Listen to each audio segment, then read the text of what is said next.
All right. Hello, everybody, and welcome to the Mix San Francisco stream.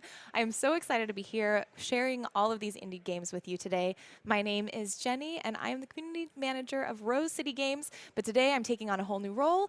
I am going to guide you through 7 games that are at the Mix currently showing, and we're going to dive a little bit deeper into them. So, without further ado, because we have one of the developers right here with us already at the Mix, we've got James Milkey. How are you doing tonight, James? I'm doing pretty good. Yeah? Yep. Enjoying your time so far in the Mix, San Francisco? Yeah, it's been a rush. Yeah. It's been, well, and what I'm loving is it's sunny and warm. I came from Portland. I was not prepared for the weather, so I'm really happy about that. Same. But today we're inside and we're playing some indie games. So what we're going to do is first jump into the trailer of your title, Jupiter and Mars. So let's look at the trailer and see what this game looks like.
This is the story of Jupiter and Mars.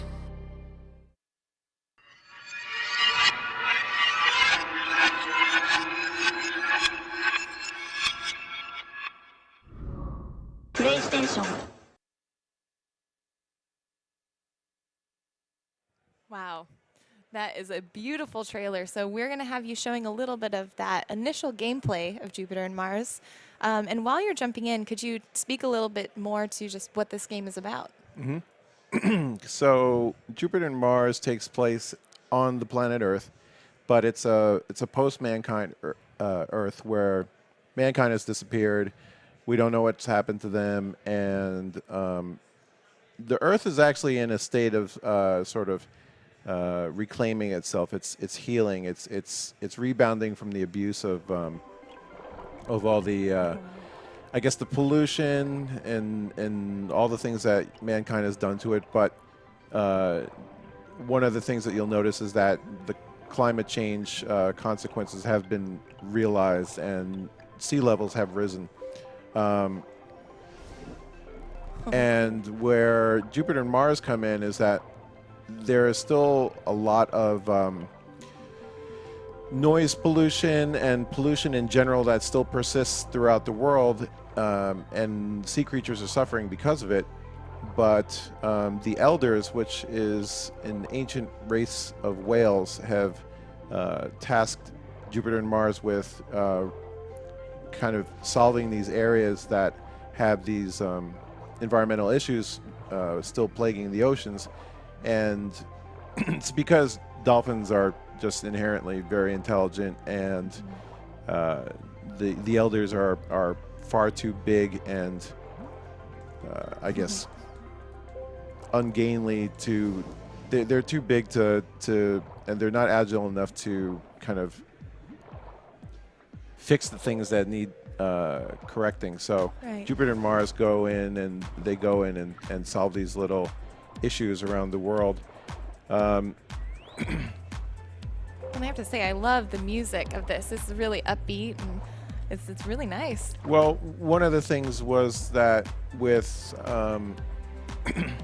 this game is partly, it can be played in VR. It's developed for PSVR as well, and one of the things we didn't want people to have was a very solitary, lonely experience. So that's one of the reasons why you have an AI partner to play with, and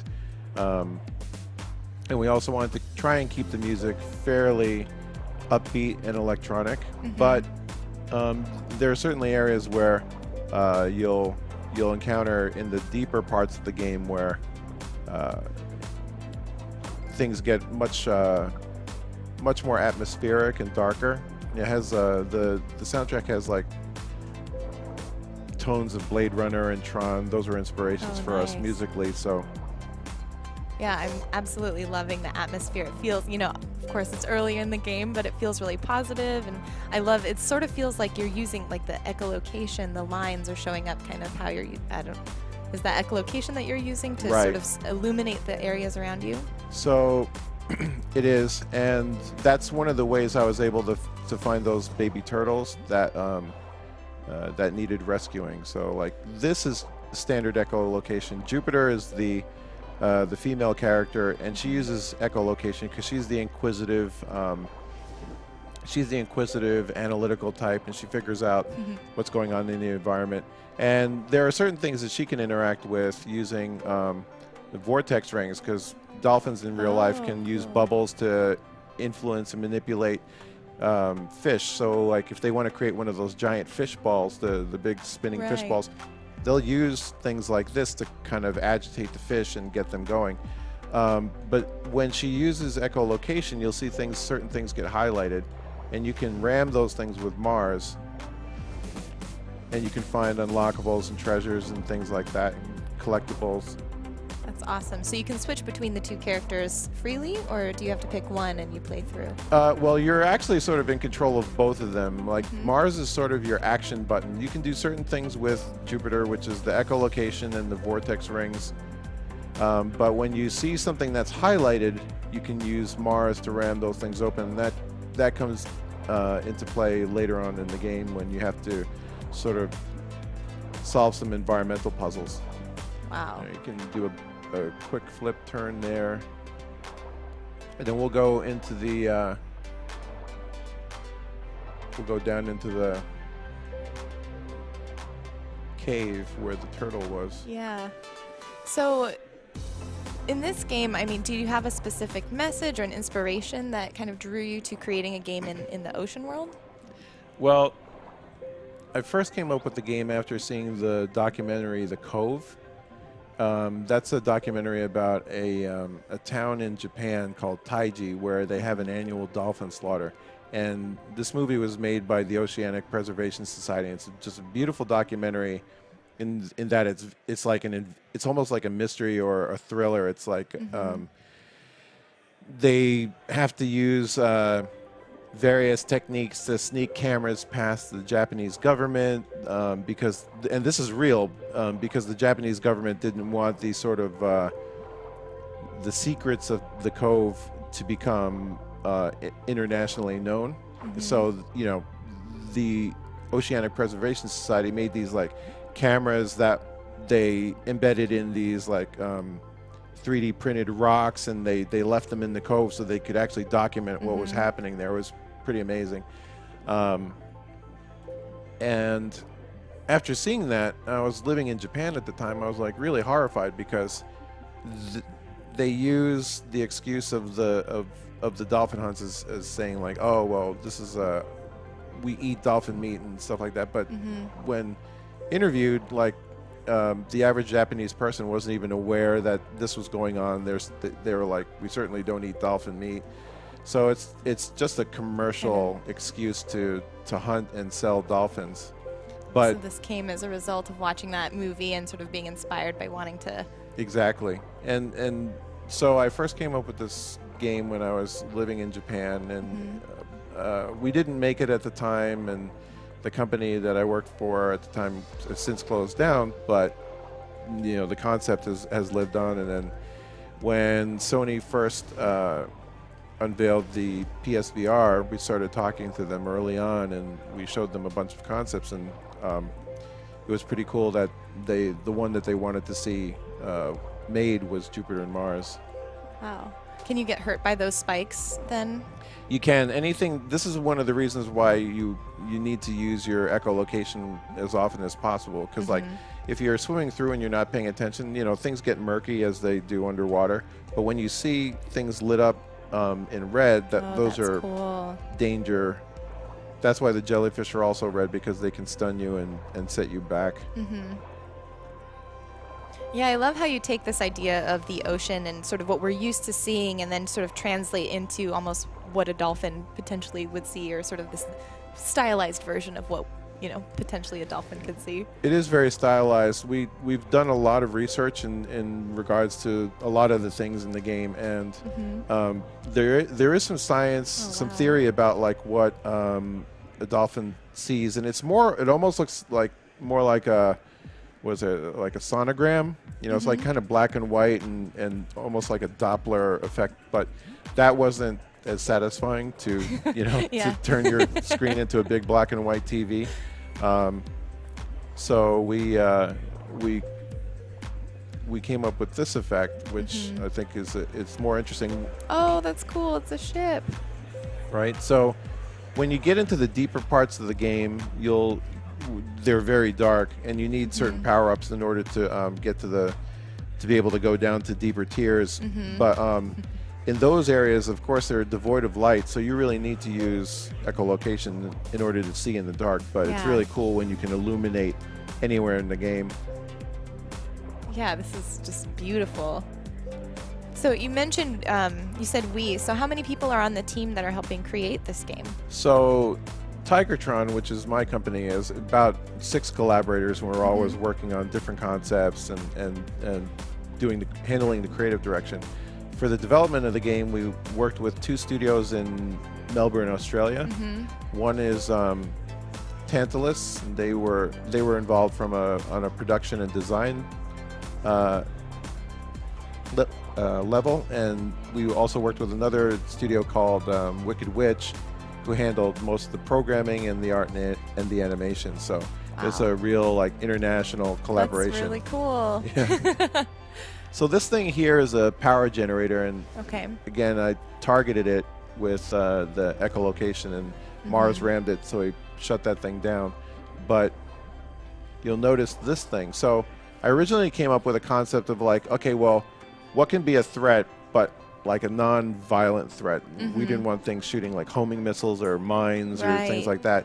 So I came up with an idea of something that would create like these sonic waves that would sort of create a sonic force field and kind of deter sea life from entering the area. But then we consulted an actual scientist who specializes in underwater noise pollution and things like that, that in real life harm whales and dolphins, and that's why you see beached whales a lot. The sounds actually drive them crazy, and they swim up on the beach to get away from it.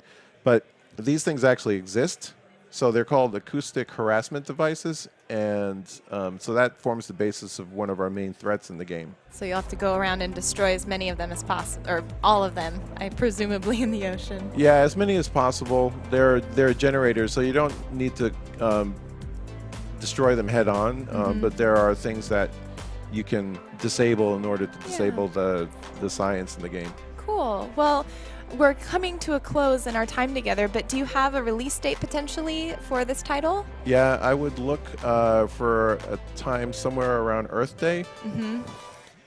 So it's very, very thematic, on theme right on there. theme, on brand. Awesome.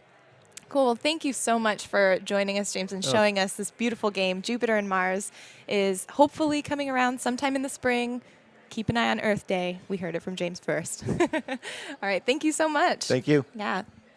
All right. We will be right back with some more indie games, but until then, hang tight, and we'll see you in a little bit.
Hey everyone, we are back at the Mix San Francisco, and I have here next to me Justin Woodward, the man behind the scenes, the one who makes everything happen.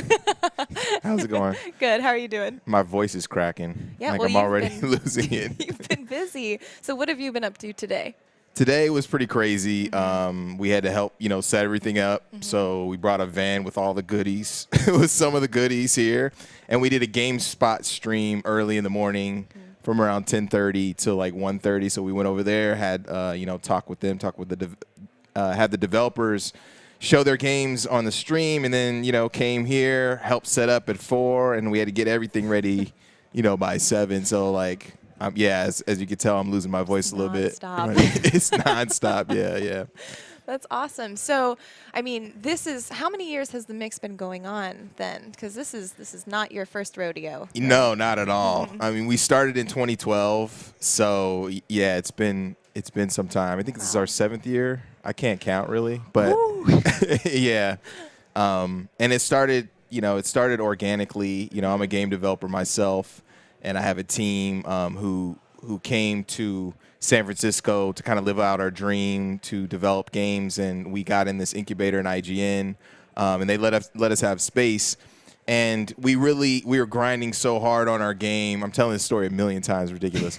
But we were grinding so hard on our game that we couldn't find the time to reach out to media or press or like get visibility or reach publishers or talk to, Sony or anything like that. So we just band with a bunch of other, developers who were in the same space who had like just amazing talent and great games. And we just decided to like throw a kind of like a drinking test, like we just had kegs.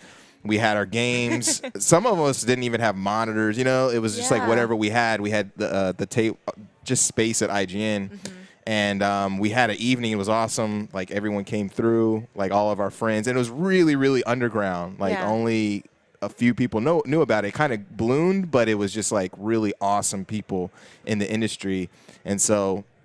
After that year, I wanted to do it again, but I wanted to brand it. I want people to know about it. And so it just kind of grew from there into like something now where, we do multiple events a year, like 5 to 6 a year, and we're doing things internationally now, and we're trying to grow our presence and find just different ways like this stream right here to, get other indie developers' presence and visibility like in different places. So, for instance, this week.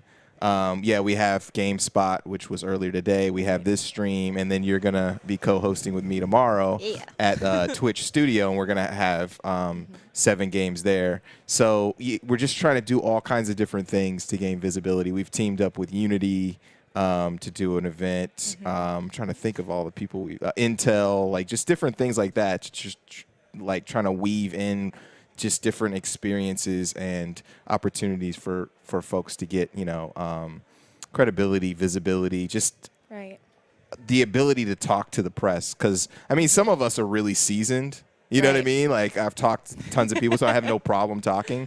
But, some developers don't have that opportunity. So whenever they can get it and kind of get that exposure, then they're ready for the next, the next time that they do have an opportunity to talk to the press, that kind of thing. Right. Well, it's good practice because it helps them hone in on what people are attracted to with their game and what they're really excited to share too. And I know just because I watched the Mix, I was a big fan of the streams and everything before today, and just from the player standpoint, allowing me to see these games that I probably never wouldn't have crossed my radar otherwise. So I think it's really neat. It's really, it's very indie, right? It's the whole united together to really make something big happen. It's really neat. Yeah, it's definitely I kind of view it more of a culture. You know what I mean? I mean, we, I don't know what that means, but it's okay. Anyway, yeah, it's a culture. We live this. You know what I mean? So like when we have these opportunities to share our passion and share like what we've been, our blood, sweat, and tears, it's like it's great, and we're sharing with each other and like-minded people who love this kind of entertainment. Right. So. Yeah. So what else is happening at the Mix? Like, what do people, if they were here enjoying this event, what do they have to look forward to? What do they get to do and see?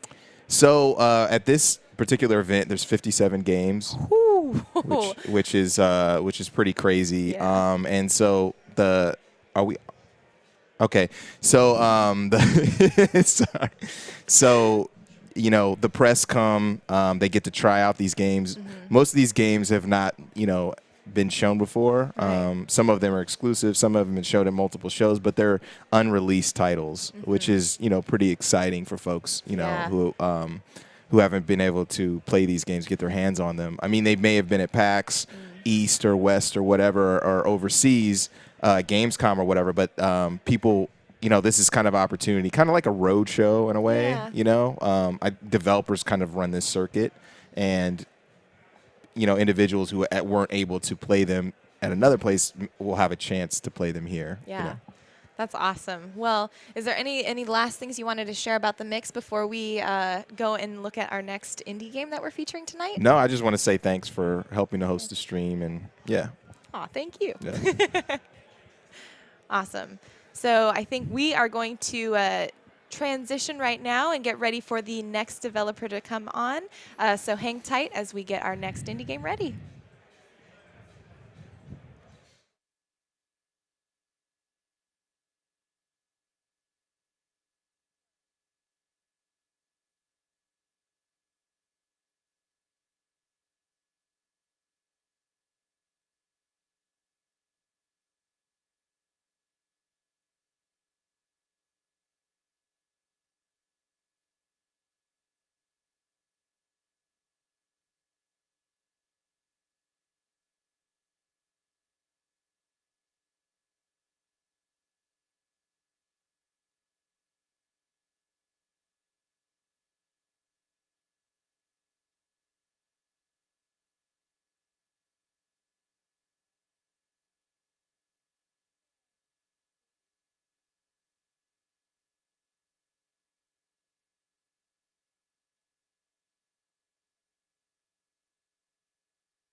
All right, we are here.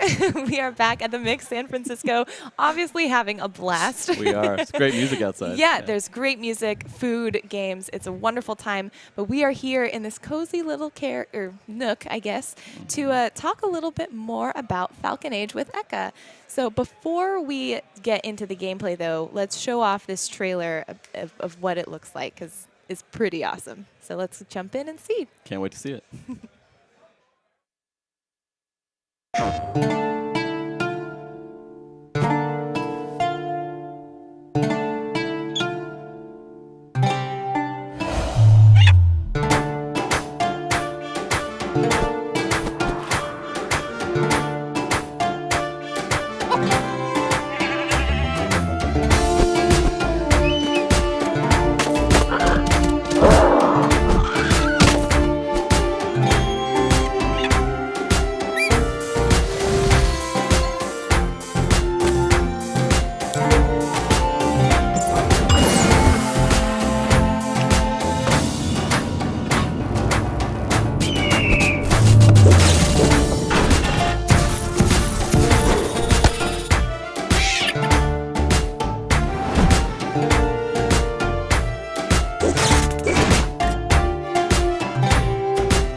レイステーション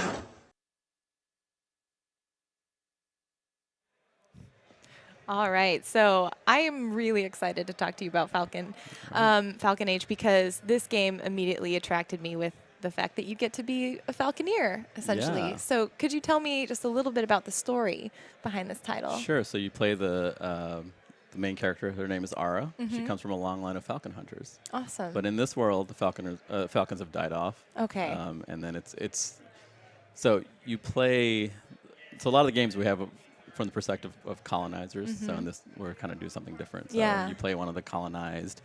So you start the game in a colonizer prison. Okay. So it's a yeah. So it's like it's a sci-fi setting. It's Right. a desert planet.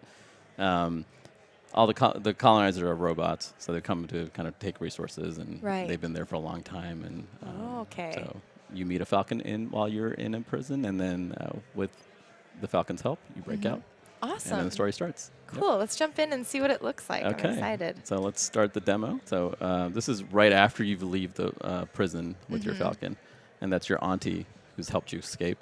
But first of all, the thing that people want to see is the falcon. Yes.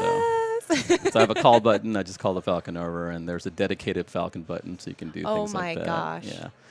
A lot of it's cosmetic Stop. too, but on the top left is a falcon health bar. So if the falcon's ever hurt, because there's combat in this game too. It's a single player, 4 to 6 hour experience, very story driven. So we're gonna go over and talk to Auntie. So. And there's a lot of dialogue choices in the game. Oh, awesome. We're gonna go through this. I'll kind of skip through this so I Yeah. can kind of show some We of the can more of see the some of falcon things. Yeah. So she helped you escape, and then she wants to know about you're like, I want to be a falcon hunter. It's easy, right? She's a typical Asian auntie, so she's very, she's like, yeah, no, you're not just doing that. There's a lot you need to learn. So we'll just skip through some of this real quick. In the full game, there's more, Right. more of this conversation with your auntie. So where did you come up with this idea of having a story centered around a young woman and her falcon? Right. So I grew up in Sri Lanka, which it was a British colony for a long time, and I wanted to, when I started a studio, the Outer Loop Studios, I wanted to kind of share some of our stories and from a different perspective. So that's sort of where the story part of it. The falconry part, I watched a YouTube video of golden eagles. Golden eagles are huge. They're just massive things. I saw a video of a golden eagle hunting a mountain goat. It was like picking it up and then trying to fly off with it, but it couldn't, so it drops it and kills it. And I was like, okay, this is interesting. Yeah. So I did a bunch of research on falconry, talked to falconers. I'm in Washington State, so there's a lot of falconers there. So we spent some time with the real falconers and kind of learn more about how the birds are and how all that works. And I thought it was fascinating, and I hadn't really seen a game that centered around falconry as a main concept. Right. So we thought it would be an interesting game. So that's how we started. Wow. So essentially, yep. So you have your falcon. That's and then you can essentially have a bird pointer, so you can tell her to go fetch, and she'll. And it says right here, you've yeah. received a hat that allows your falcon Yes. to transform to its younger self. Yeah. So let's do that. So let's go to our inventory. So you start the game as So a many hats. baby falcon, Oh my goodness. and we have to do this. You can't see it on screen, but I guess you can. So I'm doing 6-axis here with the controller. One of the other things is we can dress up our falcon too. So Oh my goodness. yeah. See, and I would just play this to just have a falcon. Right. So that's funny thing you say that, because when we first showed it off, it was like a 10-minute demo. It has combat. It's a game and all this stuff. People end up just playing with a falcon. So we decided to add this hat, which lets you play the game as both the adult falcon or the baby falcon and switch at any point. So Oh, wow. yeah. So we can do the same things in both. So. And then we all said there's a lot of hidden objects in here, like toys. Oh my goodness, it's weightlifting. Yeah, it's weightlifting, kendamas. Yeah. Wow. So, All but right. if someone wanted to continue the story versus Right. someone like me who would just be content with this for the rest of their lives. Exactly, and you can do that. So the pacing of the game is very much user driven. So, Oh, that's awesome. So in this area, you can just play around, and there's hidden things like, oh, let's go have her fetch. What is that up there? And so again, the goal, you're a part of the resistance, or Right. you are the resistance. Yeah, your auntie is part of the resistance, and after you escape, you want to try to help her out, and she teaches you how to become a falcon hunter over time. And so a lot of what you're doing is reclaiming these refineries that the colonizers have taken over or built. So, and then in this area, we're going to go hunting. So part of this also hunting and making snacks for your falcon. And then snacks, some of them heal, some of them will give you like a defense buff or stealth ability. So you can really upgrade your falcon as you go. Wow. Yeah, I want to see what the cooking looks like. Oh, 'cause yeah, that's yeah, let's go another do thing I that. love in games is when you get to Yeah. cook. Okay, let's go find some rabbits. So there's certain things the falcon is good at, there but it certain goes. things that you as the player is good at. So we can chase the rabbits out of these holes and then have the falcon try to get them. They're really fast. Get it. Get it, get it, get it. And does it matter if your falcon's a baby falcon or an adult falcon No, when hunting? So in the initial game, it will matter, but then as you progress, their abilities are identical once you get the hat to transform the falcon into a baby or adult. They're so quick. No, you got this little falcon. Ooh. Whoa.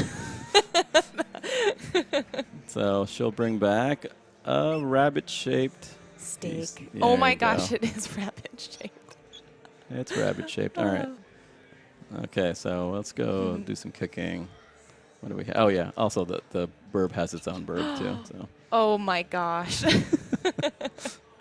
what's this? How about this? Yeah, Oh, I could see myself going just down the rabbit hole with all of the accessories. Oh All right. wow, so there's like look like little fruits that you've collected as well. Right. So for the falcon snacks, in this case, we're gonna cook some red fruit and a couple rabbits. So let's go get some red fruit and we'll head back to the cooker. So this is sort of the main story starting area. So there's you can go hunting, go talk to your auntie, and she'll tell you what to do, and then it expands out from there. So I should talk about this. So we're in this part of the world. Oh, Kind of wow. start there, and then if you play a game like Firewatch, it's kind of that scale of a game. And then the world's completely sandboxy open. You can walk around, but there's parts of the world that's blocked off till you get certain abilities Okay. or certain equipment for your falcon. There might be areas that are surrounded by landmines, and you can't cross that till somebody makes a sonar helmet for your falcon, Got it. which lets her see where the landmines are. All right, so I think I have enough for, let's go cook some snacks. So there are also a lot of recipe cards in the game, like Oh, this. wow. Yeah. Super red bun. Oh yeah, and that is like a rice cooker. Yeah. Get some steam buns in there. Exactly. And it's cooker. It cooks pretty fast. So. All right. So in this case, that will give her some health, but she has full health already. So. That's so cute. All right, we're going to show some combat areas. Oh, and Yeah. there's save points too, where like these Kind of like a water watering. fountain. Yeah, Yeah. water fountain. water pump that'll heal her too. So. All right. That is so adorable. All right, how should we dress for battle? Oh. Uh-oh. That's not good. Oh no. All right, we're going to restart real quick.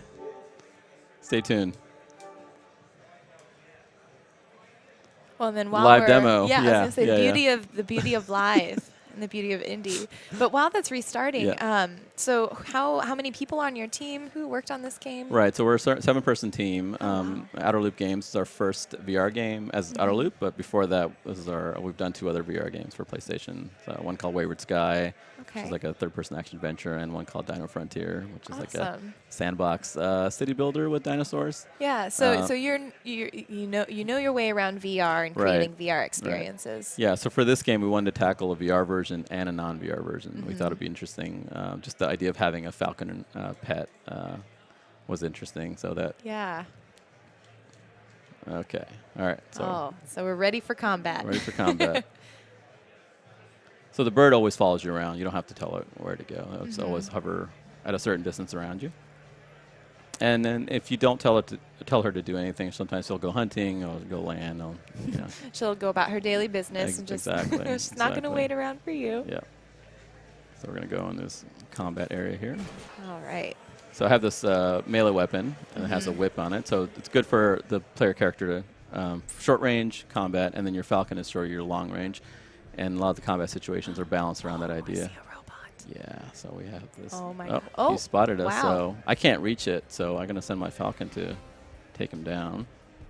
Oh, and he's sending another little Little buggy. spider bots, and they Oh. are like face huggers. Oh, no. Take it out, kill it. Okay, so the falcon knocked this alarm drone out of the air, so I can Oh, finish wow. Did you have to tell your falcon to do that, or was Yeah. she able to? it. No, I told her. Okay. Oh, she's getting shot. Oh no, don't get hurt.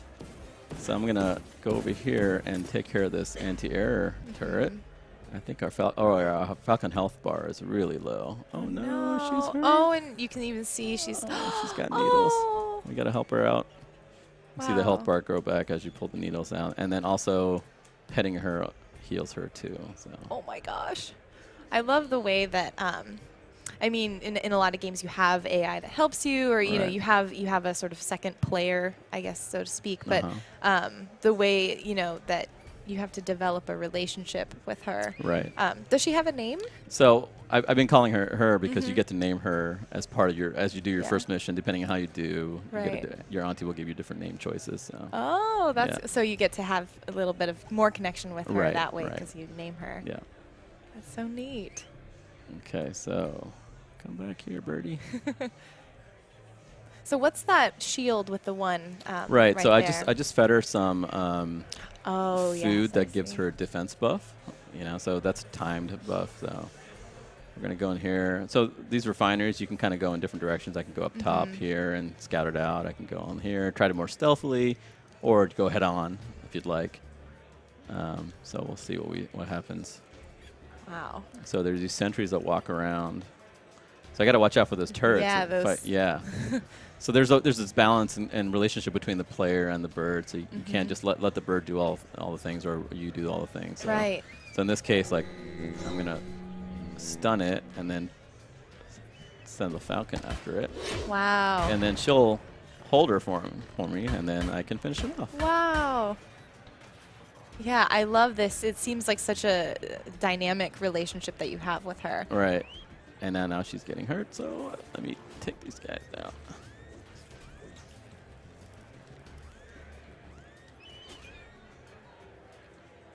Wow. So the goal is to get all of these refineries, sort of remove them, Yeah, or at least reclaim disable them. Yeah, reclaim them. in this first refinery, we're going to turn into a farm, so you start growing crops, Oh. and then those crops you can sell. There's a town that you go into, and then you can sell it for trade for other things, or make snacks for your falcon. I feel like every time you say Falcon Snacks, I want to put a TM at the end of it. I want to make real versions of falcon snacks. It'd Yeah. be great. Yeah. Okay, so I'm gonna collect some of these ore. Will you get to see other falcon hunters besides your auntie? So in where the game starts, all the falcons have pretty much died off. So it's rare to have a falcon in the world. Right. So there'll be other people, and they'll be surprised to see a falcon. Yeah. So we'll see how the story unfolds. But you will not see other falcon hunters at this point. So Oh. yeah. What was Okay. it like, sort of creating especially between VR and like making sure it translated also to a console? Right. situation? So this started out as a VR game initially, and then we prototyped it in non-VR too and tried to figure it out. But we have like 3 or 4 different control schemes. So in VR, everything we're doing is you're hand driven. So you're whistling and you're putting your hand out and calling the falcon, and it so it handles a certain way. And then in non-VR, we have a full animated character. Oh, wow. Get out of here, spider bot. So yeah, we're constantly going back and forth on trying to figure out what's the best control scheme. Right. So it has a lot of work. Yeah, I would imagine. Yeah. So when can players expect to be able to train their own falcon and try Right. falcon So we shot? haven't announced the release date yet, but it'll be fairly soon. Awesome. Yeah. So where can they find you if they want to keep tabs? Right. on- So falconage.com has a lot more info on it, and then Awesome. Outer Loop Games on Twitter, We post a ton of GIFs Yay! of various Falcon toys and actions and, yeah, lots of stuff, lots of GIFs. Wonderful. Yeah, you can't go wrong with Falcon gifts. Right. Or Falcon snacks. Right. All right. Well, I think that is all we have time for today. But thank you so much, as you're beating the robot Yes. down. But thank you so much for showing off No Falcon problem. Age Thanks for and having me. illuminating some of the behind the scenes and the thinking behind Great. it. Thanks for having us. Yeah. Thank you. All right. All right, everyone. We will be back after this short break with yet another indie game. So stay around.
Hey everyone, welcome back to the Mix San Francisco. We are here streaming indie games all night long, showing off 7 of the titles that are of the 56 that we have here at the Mix. So without further ado, I wanted to introduce Max here, and he is going to be showing off a game called Starstruck. And it is a wonderful, joyful adventure. So before we get into that gameplay, let's jump into the trailer and see what we're about to experience. Wake up every morning like it might be my last day. Grab a piece of sunlight, color over all the gray. When you break the mold, life's a bit less monotonous. When you break the mold, free yourself from the rottenness.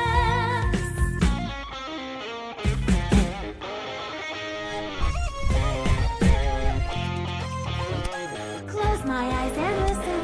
Songs are spinning in my head. Pick up my guitar and just start drowning out the dread. When you break the mold, suddenly you're unstoppable. Dreams that never come suddenly seem more probable.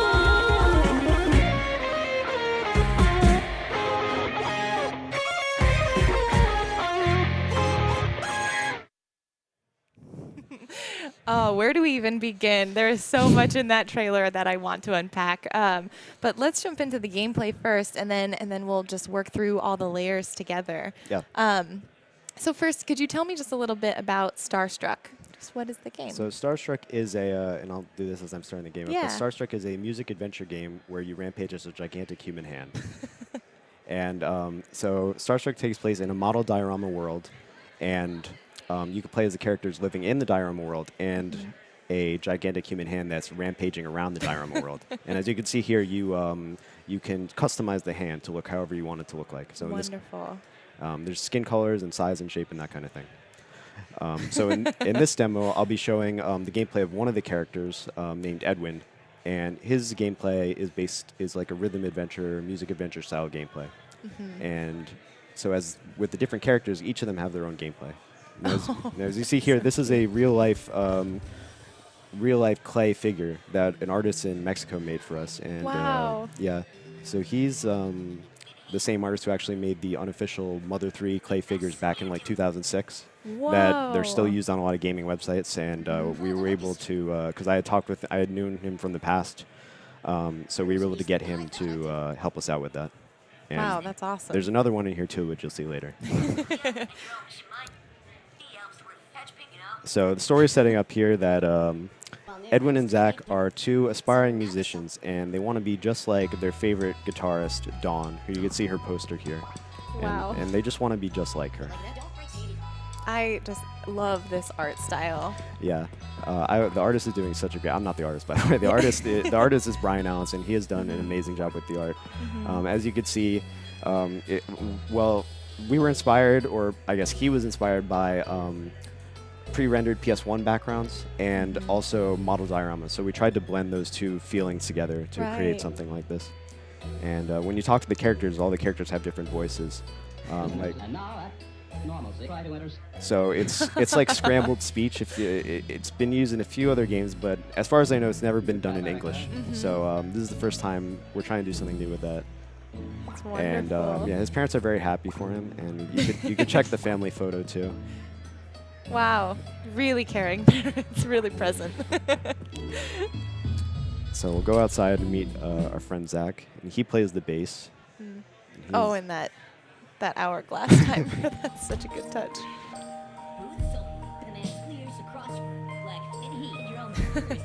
So here you'll get a glimpse of the model diorama world. And this is the same world, whereas the hand, which you saw in the trailer, it goes around Right. and destroys everything. Yeah, so without maybe bringing us too far away from this story, but where does that hand come in? The hand Yeah. in the story. Or just what inspired you to create not only this game based on these kids' stories, but then there's that element of that hand Yeah. going through. So the development team is three of us. It's me, the composer and musician, Andrew Allenson, and the artist, Brian Allenson. And something we all share in common is we really, really love games that came out of Japan in the early 2000s. Those games, at least to me, if you think about them, they were very immersive. They were trying something new, and they had the sense of raw human emotion to them that I really loved. Or maybe I'm just, because that was my childhood, maybe I'm being nostalgic. But anyway, so with Star Trek, we thought we'd try our hand at making something with that same spirit. So we thought of the different ideas, and actually the hand specifically, basically we created this model diorama world, and the first thing I thought when I saw it was I want to destroy it. I want to knock it all over. Maybe that says something weird about me. I don't know. Maybe I'm a weird person. But it's like when you're a kid and you're knocking over blocks, right? It's Yeah. fun, right?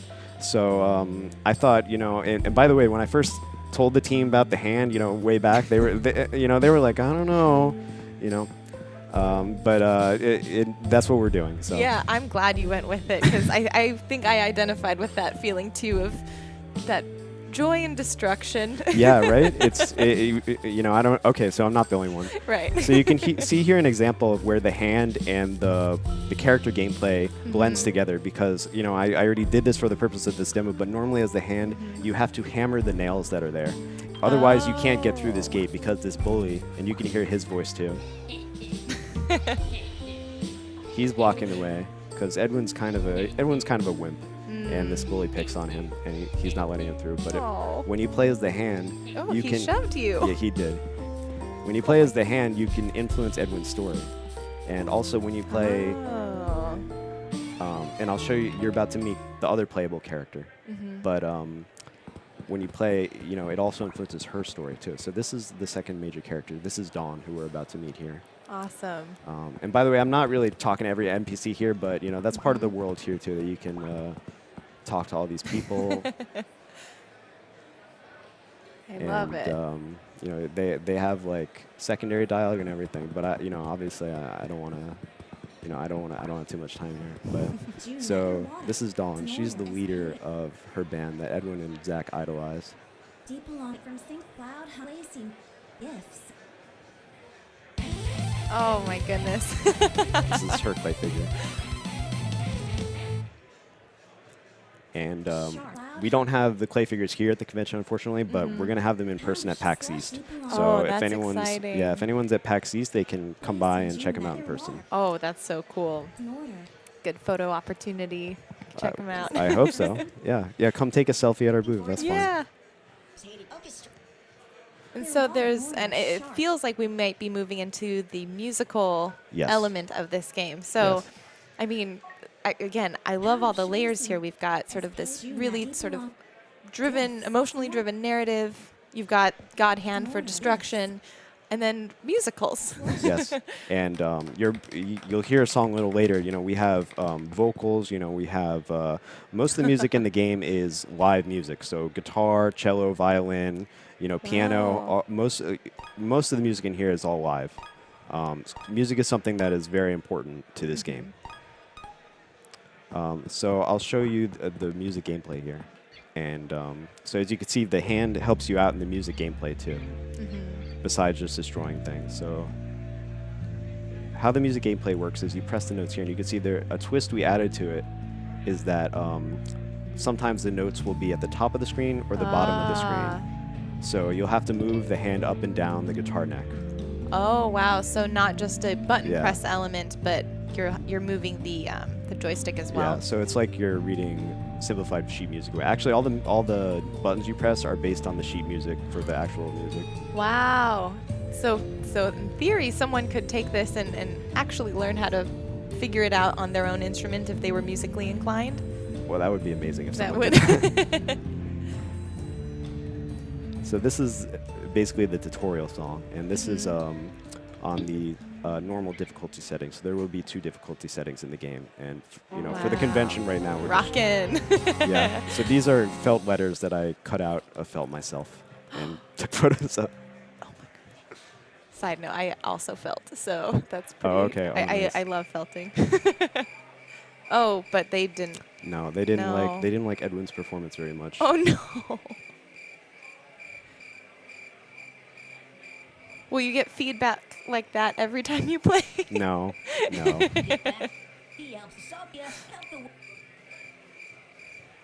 Oh no. He's not taking it very well. No. This is like a bad dream. Yeah, and he's so sad he can only walk, actually. Oh no. So, will you be able to switch between the 2 characters' story throughout the playthrough, or will you play through once as one character and then once as the other character? So there are segments of the story, and you play a segment as a certain character, and then that might unlock a segment as another character that you play as. And so it works that way. So you go back and forth between them, and you actually have to do that in order to complete the game. Add this up. Don't break glass. So And Dawn's here. She's trying to. Dawn is the other playable character, if I didn't mention that, and she has her own story that's different than Edwin's, but they're both very related. Wow. How many people are involved in the making of this game? So we have 3 people full-time working on it, and also we have a lot of musicians and a vocalist. We have multiple vocalists involved. Actually, this week we're recording someone from the New York opera, I think. I don't remember the exact name of them. Yeah. So we have a lot of vocalists, a lot of musicians involved with this game.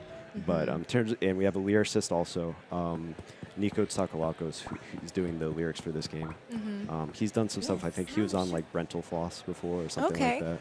And so we have, so we have a lot of people working with us. But in terms of full time, it's 3 of us. Wow. Do met their water sharp. So what kind of, do you have any specific musical genres that you try to put in or try to get a certain amount of musical genres in? Yeah, so we have, this game has many musical genres. We have, for instance, I don't want to spoil everything, but we have, to give some examples of different genres, we have klezmer music, we have pop ballad, we have rock, we have jazz. We have. I could go on, but if you're looking for a game with a lot of different genres, then you might be interested in this game. Nice. Oh. Yeah. So these two are like a comedy duo. So for this song, Edwin has to play the electric guitar. Is there a difference between when he plays specific instruments, or is there a difference in gameplay? Well, there are different guitars you can have in the game. You know, you get to actually later on you get to pick which guitar you're carrying around. Awesome. Obviously it sounds different in the song when you're playing a different song. So this is the first main song in the game. So you hear a lot of different instruments and vocalist. The vocalist's name is Elsie Lovelock, by the way. I feel like I should have like a lighter, wave it around.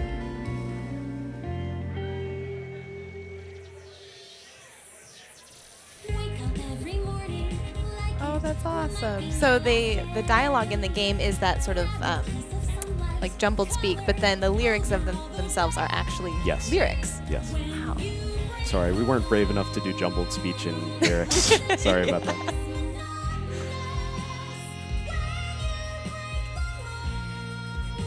Oh, and then you jump in. Yeah.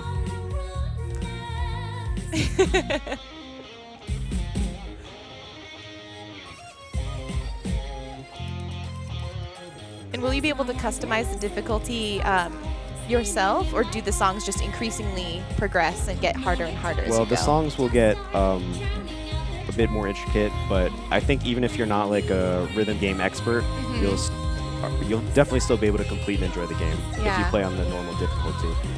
But the songs did get more intricate. For instance, there's a mechanic that's added in that's not in this demo, but it's in the trailer that you might have seen, where you have to dodge attacks that are coming at you to the beat. Right. And you have to flick the control stick in order to do that. So there's a little bit of other stuff thrown in, like it's almost rhythm heaven-like. So could you do these in your sleep? Do you have the beat pattern memorized? I could do. Should I close my eyes right now? Did I get it? Oh, I did. Wow. Oh, not that one. I had my eyes open for that. But yeah, I've played the song. I've played the song a million times. But it's a good song. The composer did a great job with it. Yeah. And the singer too. I mean, did you have specific games that you wanted to draw from as you were creating this? Well, I feel like it's faux pas to name specific games. What do you think the specific games you were influenced by are? I mean,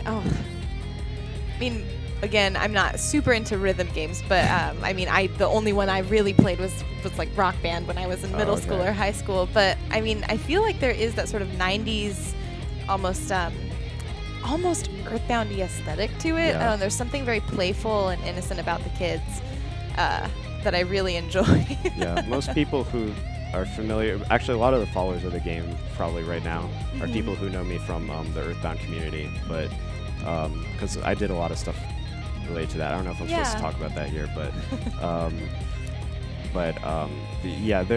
maybe that's not the major influence. So we're not trying to make an Earthbound. It's totally Earthbound inspired indie game. There's plenty of those people have done that way better probably than we can. So this is going for a slightly different feeling. Well, I think you absolutely have made a genre of your own with all of the stuff that you've mixed together. Where can people find you if they're looking for more about Starstruck? So they can find our website is playstarstruck.com, and our Twitter is @playstarstruck, and we also started an Instagram recently. It's the same @playstarstruck. Awesome. Are we nearing the end here? We are getting close to the end. So any last thoughts that you'd like to share? I would really like to say thank you for everyone who's been following the game and sharing it on Twitter and YouTube and Instagram. It really helps us a lot. We're a small independent team. We're just 3 people. We don't have a publisher or anything, so we can't do it without all the support you guys have given us. So thank you very much for all your support. Oh, yeah. Well, thank you for coming on and sharing Starstruck with us. I'm really excited to give it a shot. Okay, great. Thanks for having me. Thank you. All right, we are getting ready to go into our next indie game, so sit tight, and we'll be back in just a moment.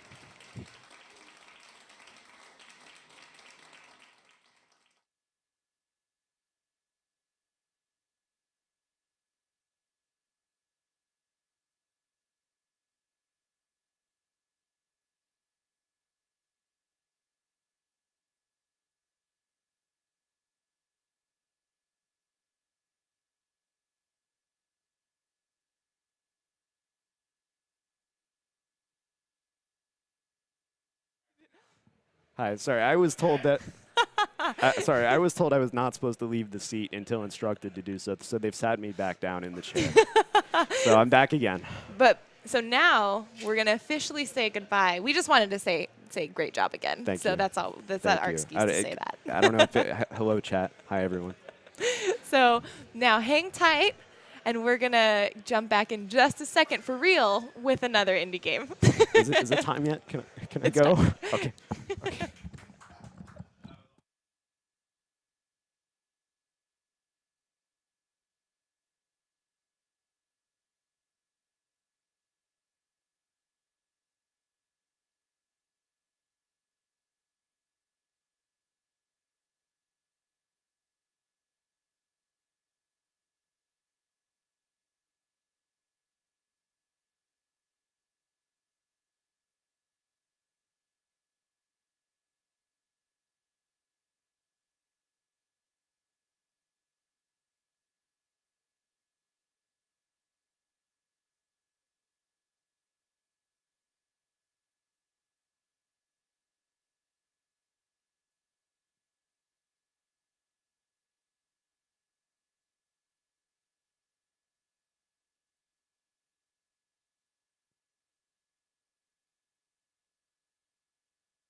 We are back at the mix after all the shenanigans, ready to showcase another indie game. I'm very excited to have, oh my gosh, Raphael. Thank you. I just blanked for a second.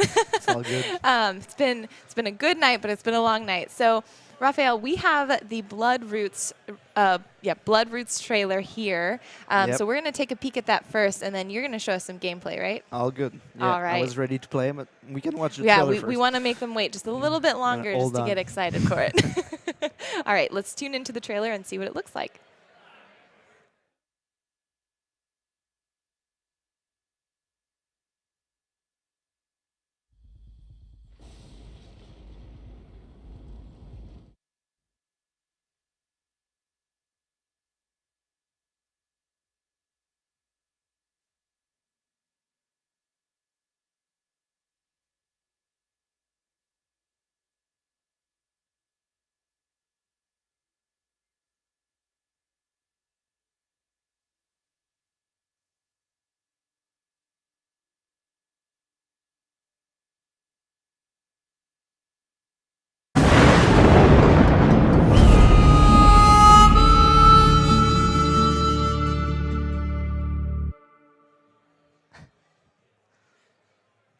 Wow, that gets like the adrenaline pumping The just watching emotions, that. right? Yeah, it absolutely does. So, I mean, the game looks intense. What is it about? So it's really, you know how Quentin Tarantino does his movies. It's like a patchwork of many influences. Mm-hmm. So that's really how we started the process of the game. So Okay. we collected a bunch of influence from a bunch of media, and we took it and then we spin it around and made it our own. So I would say the main core pillar was Jackie Chan. You know how he uses everything around him as a weapon. Yes. He'll put his foot in a pot, throw it, and then take a ladder, spin it. We really wanted to recreate that flow. Right. So how we did it is that you can use everything around you as a weapon, and all of the weapon act a bit like Super Mario Brothers costume, you know. So Okay. the character by himself is pretty useless, but once he grabs the sword, he can dash around. With the ladder, he can Got like it. double jump if he climbs in it. So there's a lot Wow. of exploration. That's exciting. Okay, well, and I'm super happy to say we have the game here, Yep. ready for you to show off all of that action. Yes.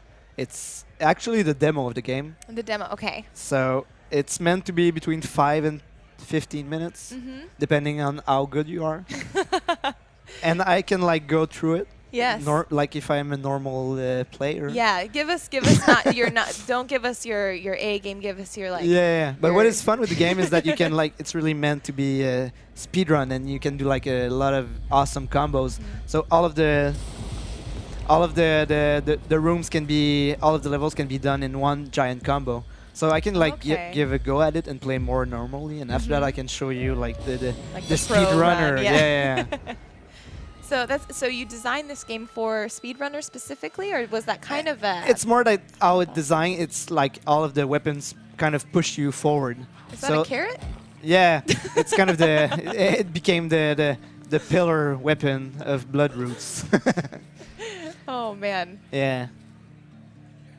Find Mr. Black Wolf. So why are you out trying to hurt everyone?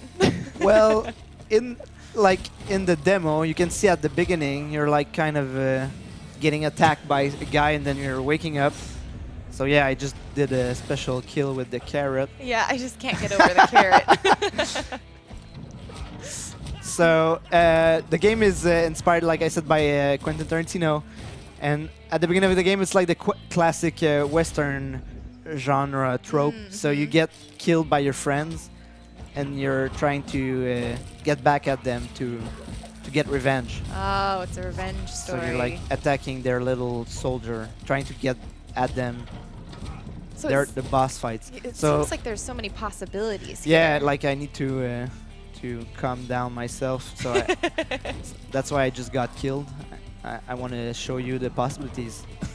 Wow. That was unintentional. This death.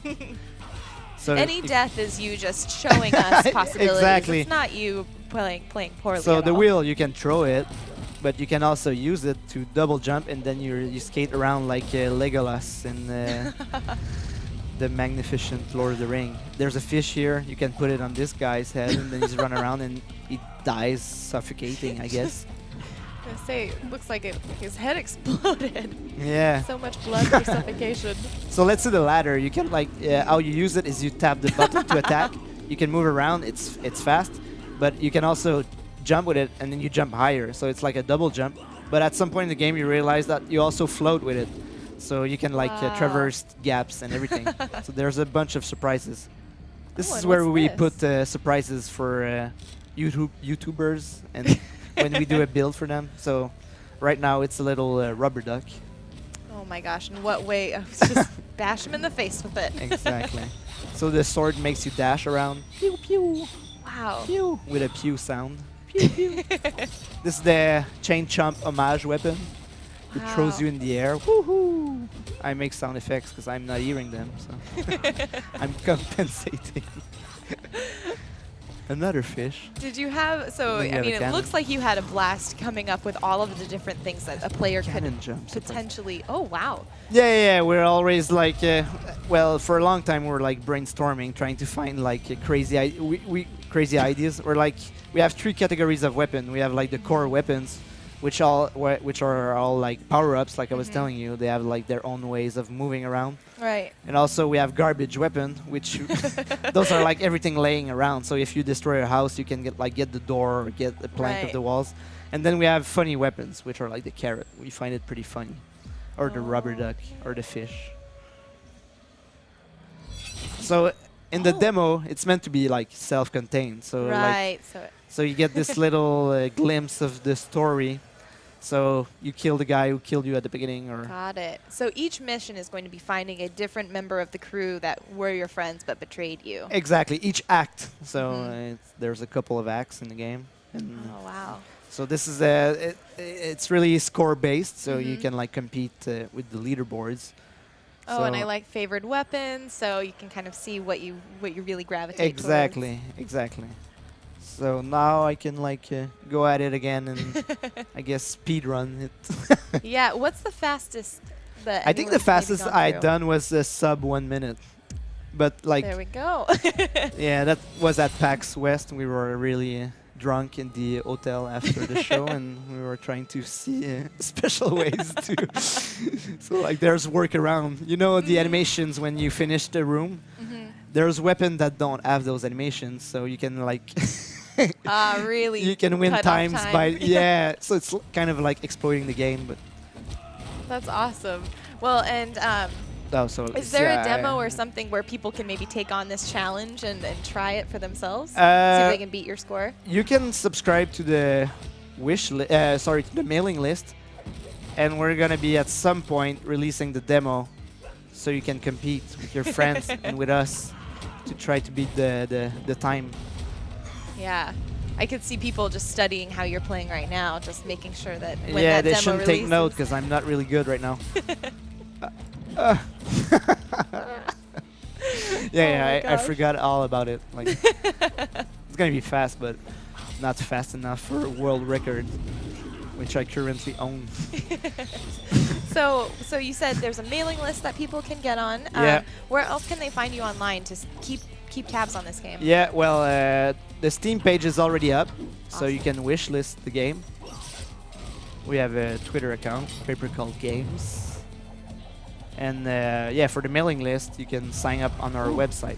Usually I keep a sword. I bring a sword until the end so I can dash through this whole section. Speedrunner tricks, you know, if you ever want to try it out. But now we get to enjoy the atmosphere and the mood. Yeah, of but the then I get a forest. shitty time, though. I don't think it's worth it. This is actually perfect timing because this is coming to a close for this section of the showcase. But yeah, so they can find you on Twitter, Paper Cult Games, you Yeah, said? Paper Cult Games. And sign up for the mailing list. On our website, bloodrootsgame.com. Awesome. And then wish list that game Yeah. on Steam. Yeah, 139. It's not bad, Oh, but Improved. It's not that good. So thank I'll you go so practice. much. Yeah, go and practice. I'll come and find you later. See if you can get a higher than a B. But thank you so much for joining and sharing your pro thanks tips. to you. Oh, no. Wait, come back. No, I won't do Oh. like this crazy guy did. I'll stay here forever. Thank you. Appreciate it. All right, everyone. Sit back, relax. We are going to be back in just a few minutes with yet another indie game.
Welcome back, everybody. We are here at the Mix GDC San Francisco showing off indie games. We just got done looking at Bloodroots, and now we're going to switch, take a whole different tone to indie games. And I'm here with Daniel and Lonely Mountains Downhill. Yeah, How are hi. you doing tonight? I'm good and I'm tired because in Germany it's like 6 in the morning, but Oh my goodness. yeah. Wow. But we can. So we'll give you a little more time to rest up a little bit, and we're going to watch the trailer first, and then we'll have you talk about the game. Okay.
That the first crash gets me every time I watch the trailer. So Lonely Mountains Downhill. It looks like you're all ready to go on a lovely little bike ride. Yes. Yeah, but tell me a little bit about what inspired Lonely Mountains Downhill.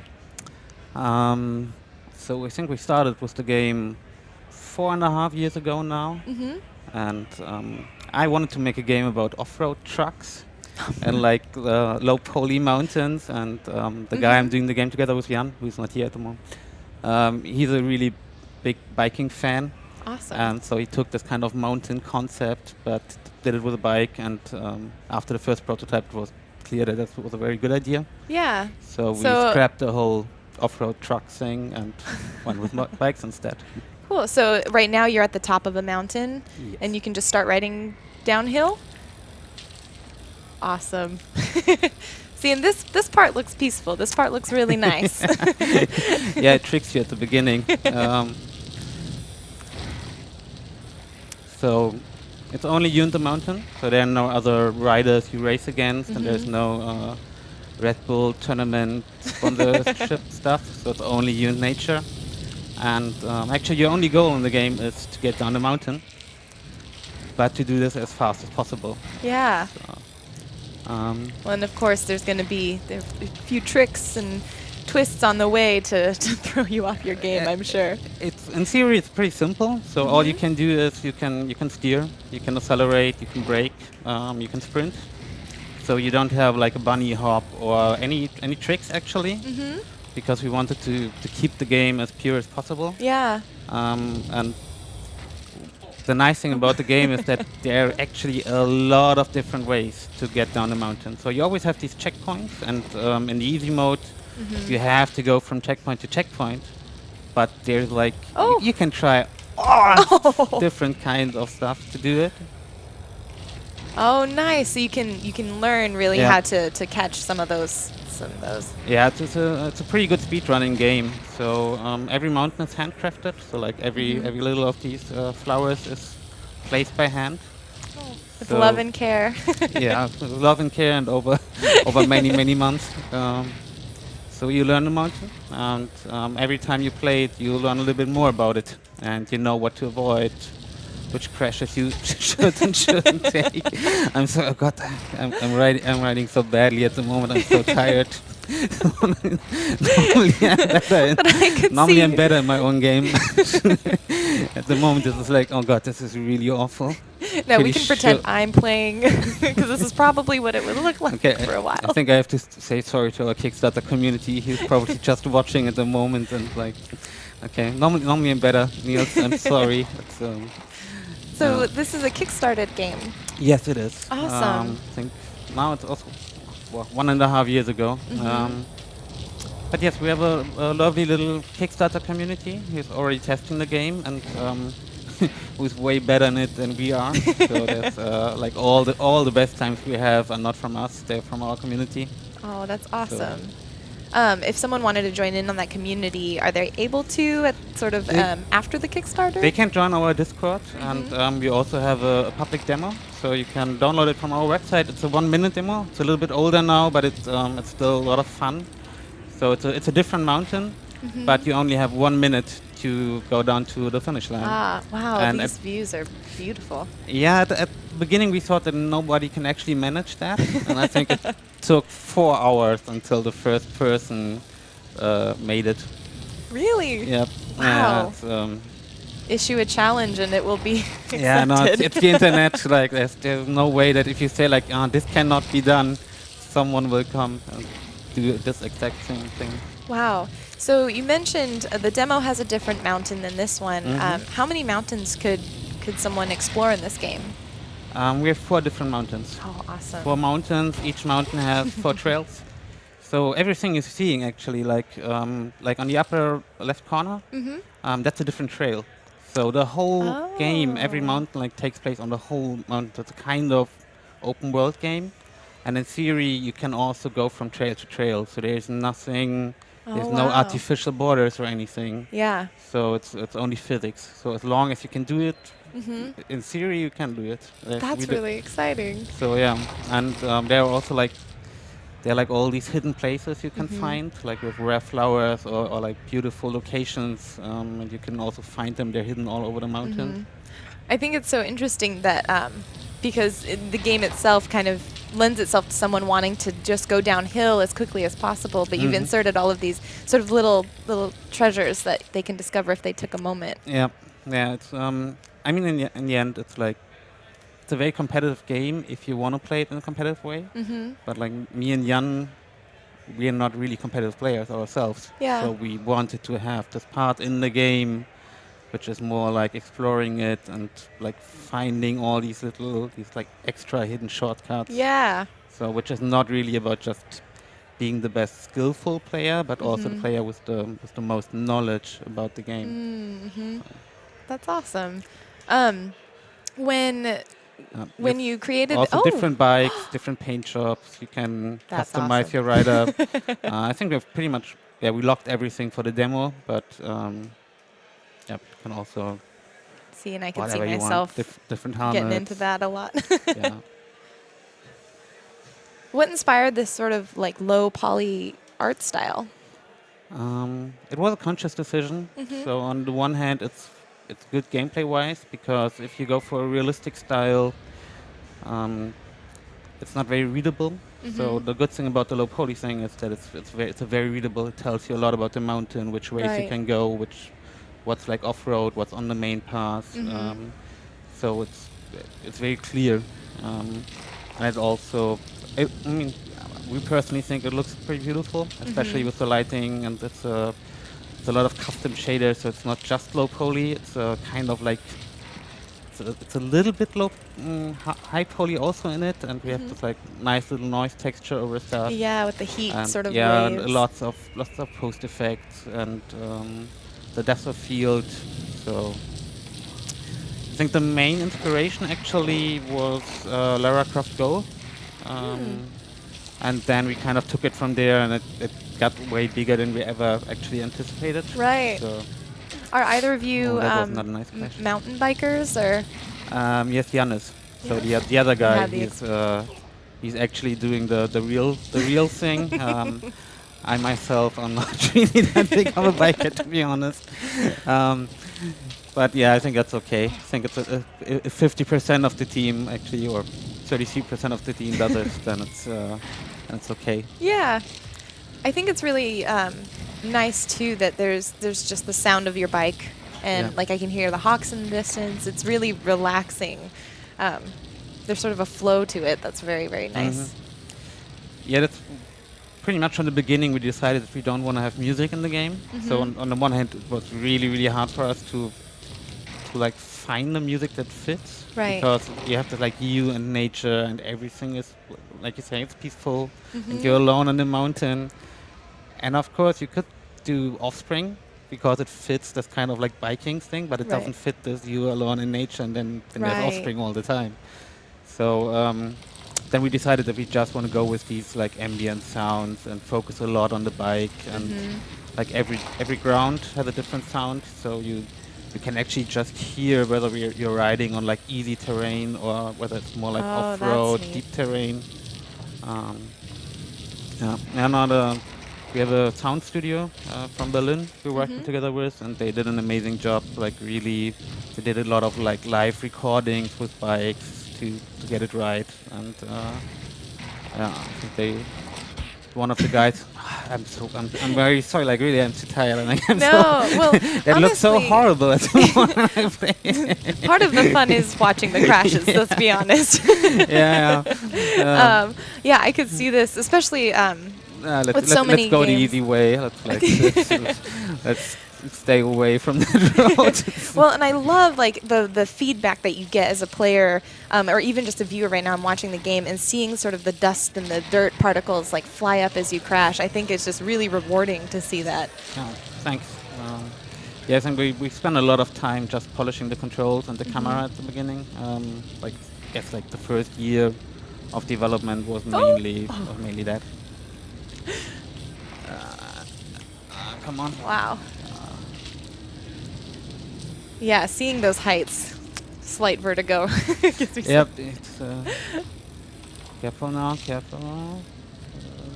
Wow, and I'm sure you can fall off of any point Yep. in Yes. this, Yes. in Yeah, this yes. mountain? You can Oh, you can gosh. fall off everywhere, and then there's. I think at some point we stop the camera because otherwise it will just fall too long, and then it takes forever. Right. But like everything also you see there, that's also another trail you can go. Oh, so that's you're So- seeing things that you can actually ride to that's off in like- the distance. So this trail around the little river, that's another trail you can unlock later in the game, and then you can see it a little bit there. Wow. And there's one, yeah. I think now you can see it very good.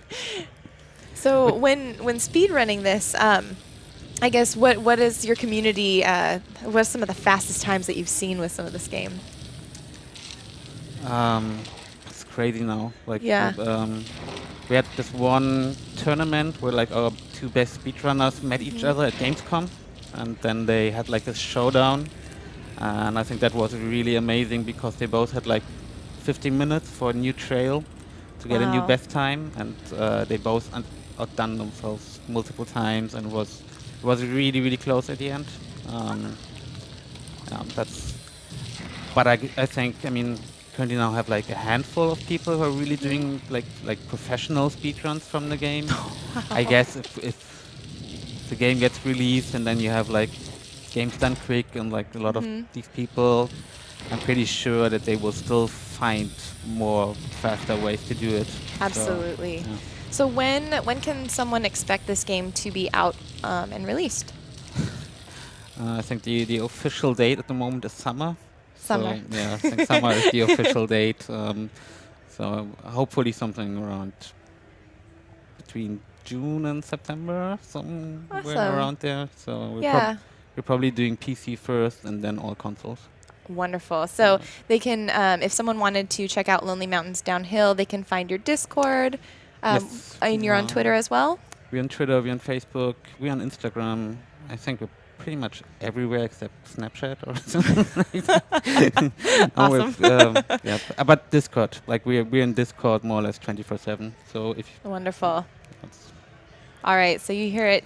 If you want to try out this game, do some speed running, join that Discord, get that 1 minute, or I guess not 1 minute demo, that one the- trail. But the demo. 1 minute demo is still available. Oh, it's so still available? lonelymountains.com. If you want to play the game, try to get your hand on it. Then there's a nice Wonderful. little demo.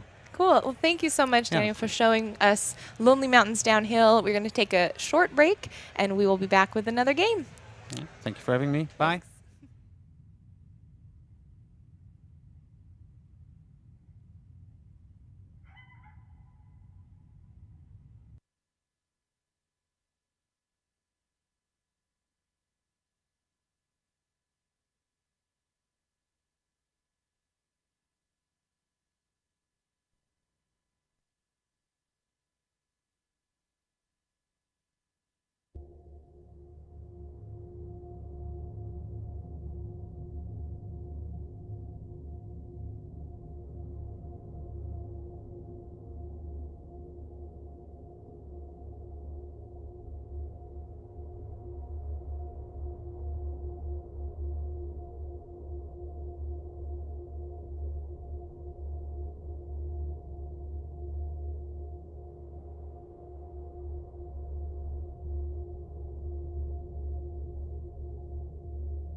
Welcome back, everybody. We are here with Pavel from Devil's Hunt.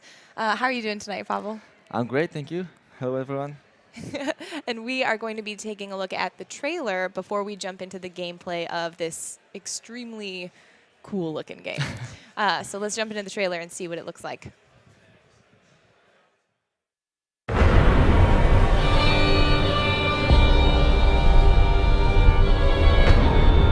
There's always a choice, no matter what.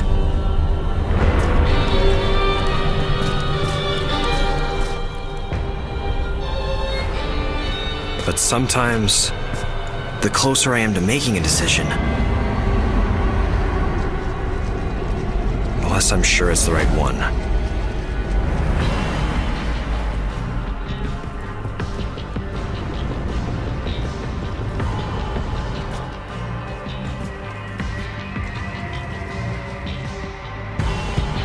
I won't forgive him.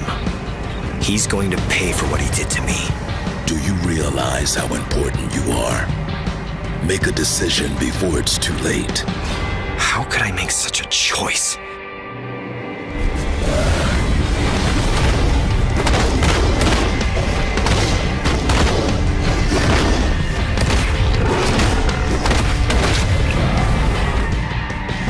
I know it's hard to believe in me. I know I'm not the one they want me to be.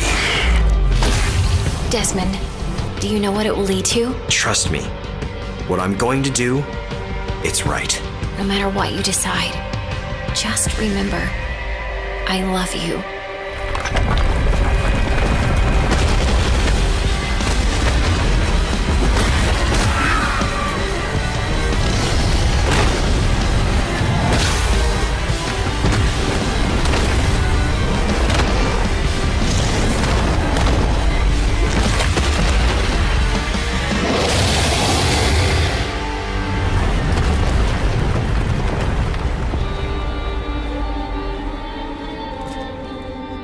Not always a choice is something good. Sometimes, it's only the illusion that drives us from the right decision.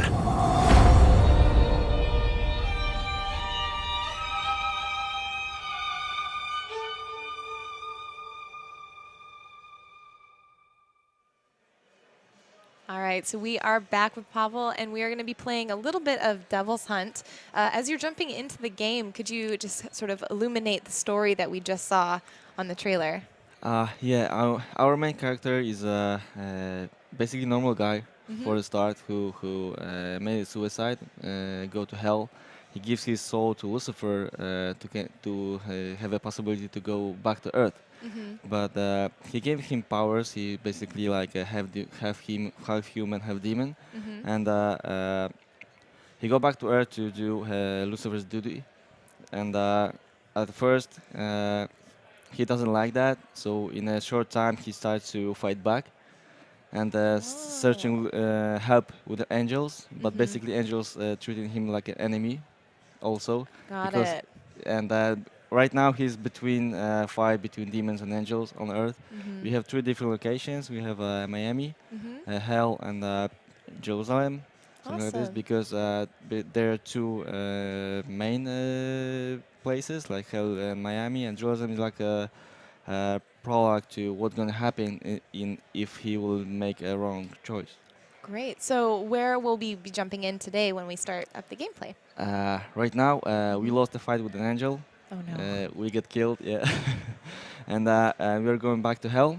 And to go back on Earth again, we have to rescue another executor from the prison in Hell. Awesome. Can't wait to see it. So let's jump in. Yeah.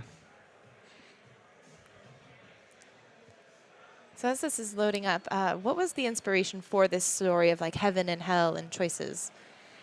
It happened like 7 years ago, because when I was a little kid, I was drawing comic books, but I was drawing a comic book from different games or movies or something like this. And one day I thought that it might be a good idea to make something what I will imagine, and then I started to write a book, basically a script for the comic book. But as long as I started writing, the more ideas came to me, and it ended for the book. Oh, wow. So there's a book out that Yeah, someone could read before they play this game just Yeah, to there get are excited. 3 books. Right now they are in Polish, but Oh. when we start to publish this game, we want to have it on English also. That's awesome. So, you've got this sort of multimedia takeover happening. Yeah, it would be great. Okay, so right now we're in the cell. Yeah, right now we are in the prison. That doesn't look good. It's a lot of blood. We will have like 3 different fighting schools. Right now we have a demonic school. We are fighting right now. When you start playing, you will can discover another 2. There are different fighting styles right now. Wow. We are the anti-angel school, is when we use weapons to fight basically one enemy. And there is a void when you use the dark force. It's basically like a crowd control. Okay. Wow.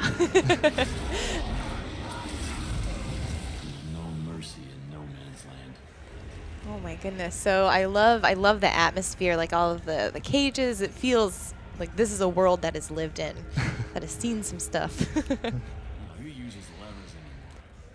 Yeah, right now we are like 42 people on the studio. I mean, we are a new studio in Poland, but basically most of the people in our team have a big experience in gaming.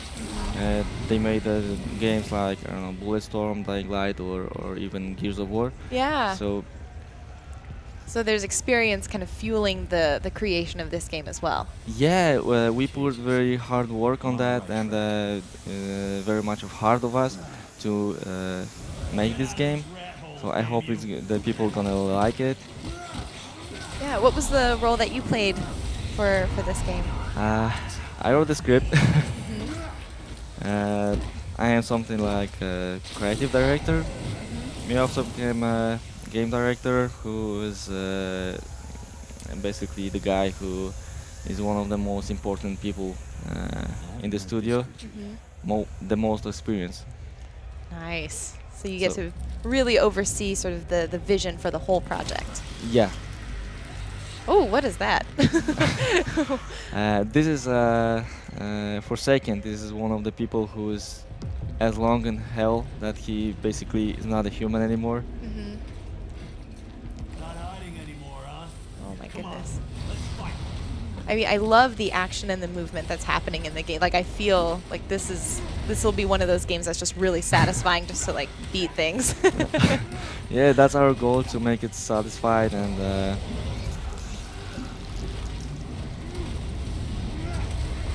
we have different 3 skills that you can develop your own character in here.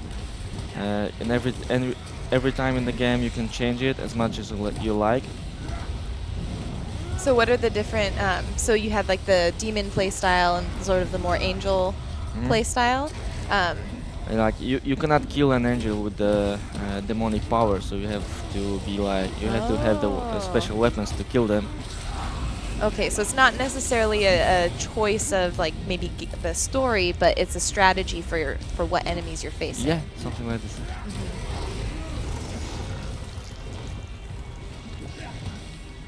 Oh wow.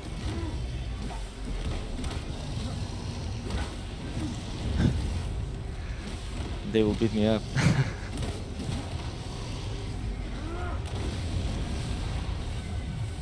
So what can that just looks really cool. What can people expect from the story? We saw some other characters in the trailer. How is he going to sort of grapple with this choice of not wanting to be a part of Lucifer's plans? It's hard. At first, it's really hard for him because he doesn't understand the world. He doesn't understand what's going to happen. But as we progress with the game, we see he's start to be more powerful, and he starts to understand what's going on and he starts to understand that it wasn't an accident, everything to happen to him. So basically, the main point of the story is that even you are horns on your head, doesn't mean you are a bad person, and there's always a choice in your life. And basically, this is what he's trying to do, to choose for himself. So this is the target that we want to show. Oh wow. So, and what inspired you with this game? So you obviously you have the script, you have the story that you know you wanted to tell. Were there any other elements that you were hoping that to bring into this game? About the story, I think like I said before, is about the choice we made in life. But about the game, we didn't want to do just fighting games. We wanted to do something more fun, like puzzles. We will see it in the next move. So the lore of the story is big. So if you These ending blows.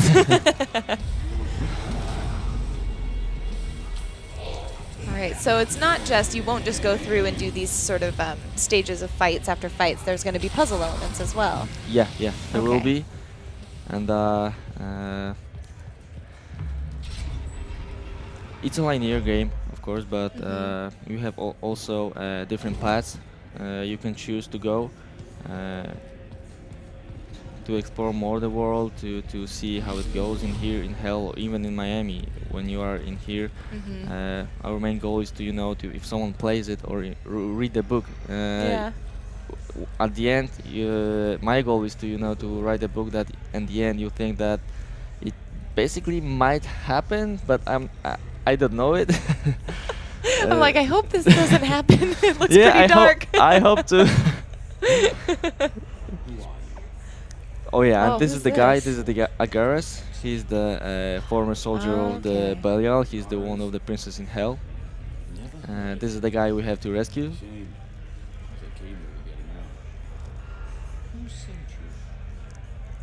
It's not the time to ask questions. You are Agaras. But I'm sure there's going to be something that maybe stops you from just taking him out of his confinement, right? Yeah. It's not going to be that easy.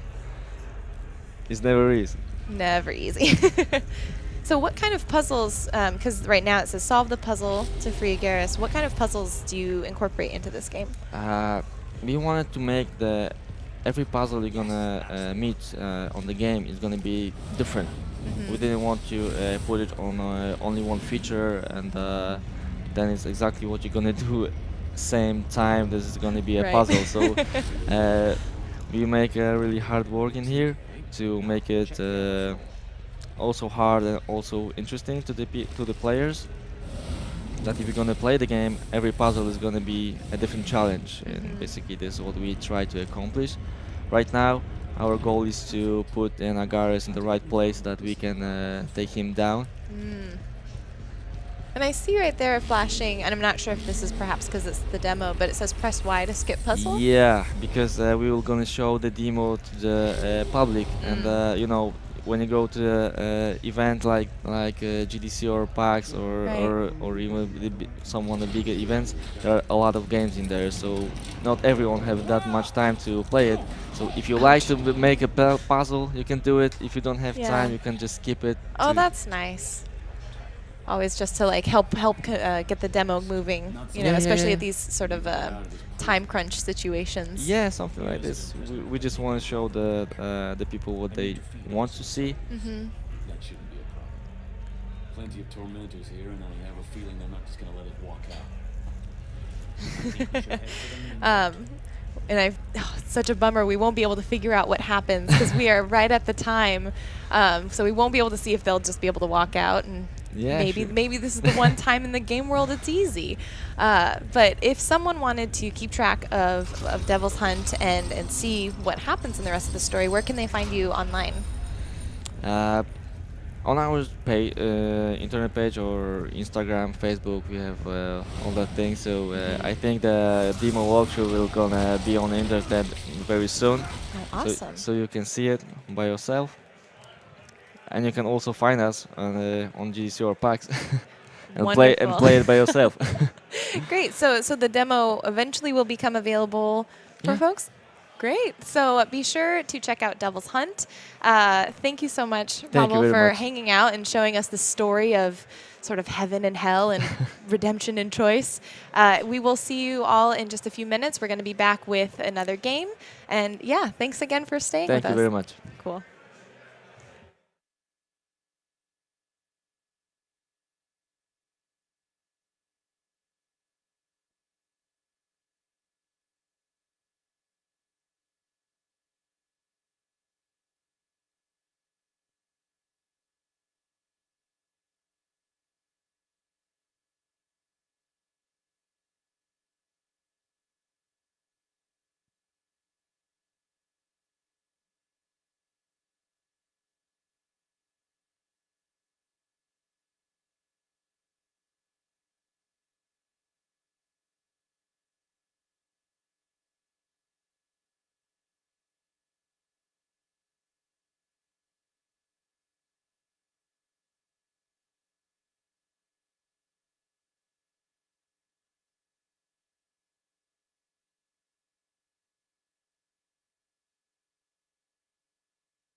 Welcome back, everybody. It has been such a lovely evening, and we are not done yet.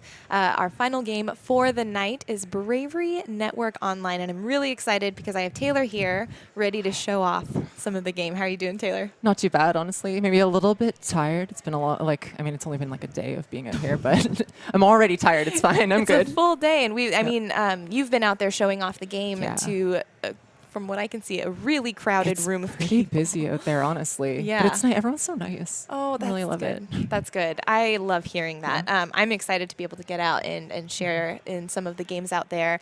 But right now we are here, and we're going to look at Bravery Network Online. So first, let's take a gander at the trailer and see what this game's about.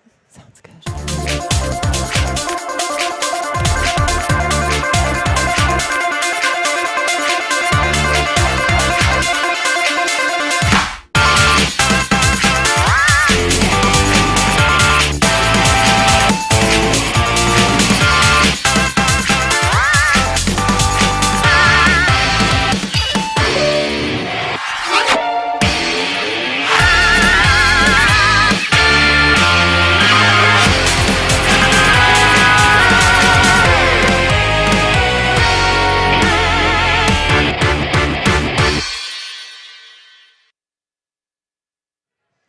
All right, so Taylor, we just looked at the trailer for Bravery Network Online, but you have it right here I do. to play with us. Yeah, I've got a little mouse here. I'm ready to play my own game. All right. Awesome. So you're playing the CPU. Yep. So Actually, I'm going to go back and look at these teams really quickly. Okay. Because I clicked that way too quickly. Anyway, so I'm playing a CPU. We're going to play, like, it's just me against an AI that is not very good. It will just, it's just going to basically pick random stuff. It's fun. Oh my But we've gosh. got these two teams here. And in the actual game, you're able to, like, build teams. But for this build for showing people, it's a lot easier. I mean, like, I'm not going to stay here for 20 minutes, like, building a team. So we've got these two built out here for us.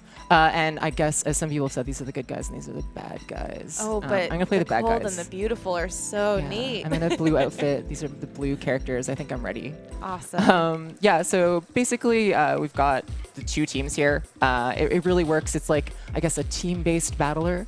But really what it is you've got a team of characters on one side, a team of characters on the other. Some of those characters have moves, and you can switch between them. It's very, like, Pokemon-esque. It's kind of like the idea there. I love it. Yeah, so I've got my pal in here. This is Grace. And Grace has a bunch of moves. She's like a performer and like a singer, and that's kind of like the gist of this character.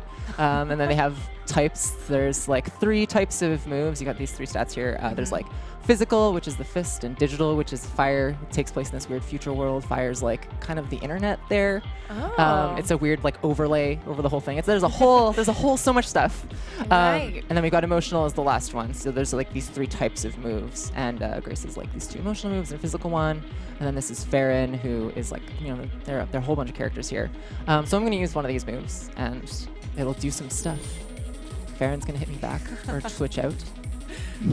So what I love, and you touched on this a little bit, and I see it perhaps in that stay hydrated, but there's that sort of emotional component, which is different from what I would expect in a battle or system like this.